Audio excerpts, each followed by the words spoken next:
And basically, baptism does three things. First, it frees us from original sin.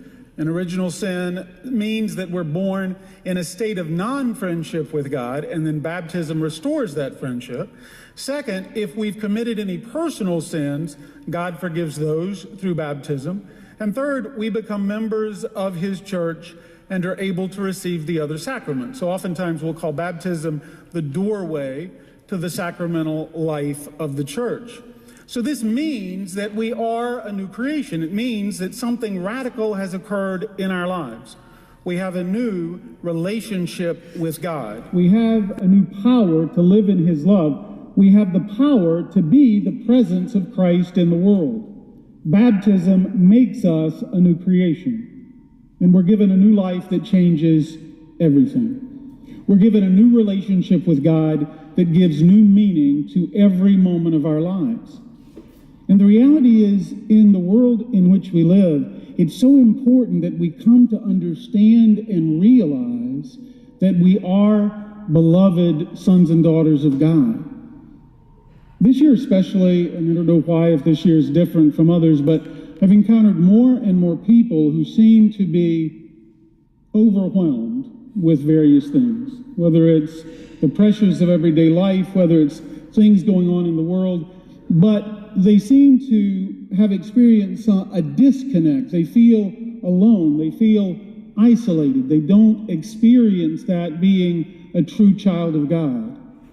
And that's very sad, because by baptism, that's what we've become. We've been transformed. So many of us have become disconnected from one another, whether it's because of technology or just the way the world is. And that's a very sad thing, because we are children of God, that means we're a part of God's family. And that means that we have others around us who are praying for us, who are encouraging us, and who want to help us along the journey as well. We are never, ever alone. And yet far too often, people become very isolated. And I read a news article not long ago that pointed out that last January, so January 2018, the government in Great Britain appointed a minister of isolation because so many people were disconnected, had no family. There was another article about folks in Japan who died without anyone noticing for months because they had no family that cared. And that's not what God desires for us. God does not desire that we be isolated. He desires that we live out our baptismal call because he loves us.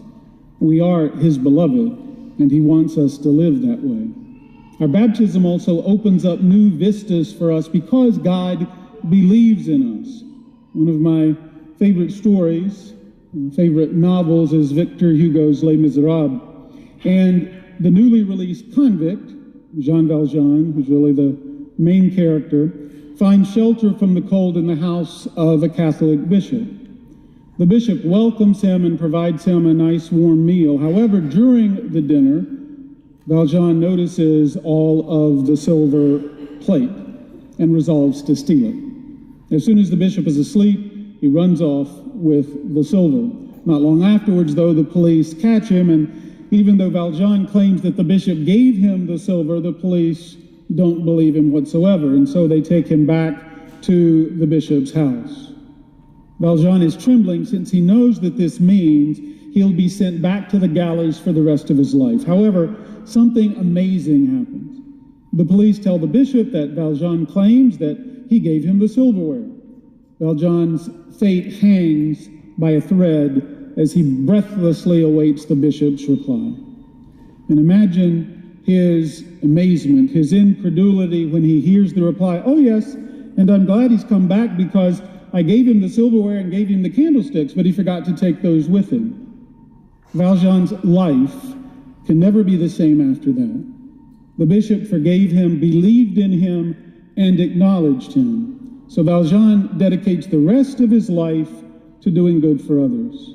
In our baptism, God forgives. He believes in us. He acknowledges us. And God gives us the strength to be his presence for others. The Mass is a moment unlike any other. For in the Mass, we receive Jesus Christ truly present in the Eucharist. We are receiving God himself, and he comes because he wants to be with us. Our baptism have made a dwelling place of our hearts and souls for him. He wants to be a part of our lives. He wants a relationship with us that heals our hearts, that answers the deepest longing of our spirits. And we can receive Christ in the Eucharist because we've been baptized. And so let's remember that today. Let's remember that we are baptized. We are part of God's family. Whenever life hurts, let's remember the gift of our baptism. God is near us, and he turns even our suffering into joy. Our baptism is not a thing of the past. It's something that's a living reality today in the present within each and every one of us. Pope Francis often asks people if they know the day of their baptism.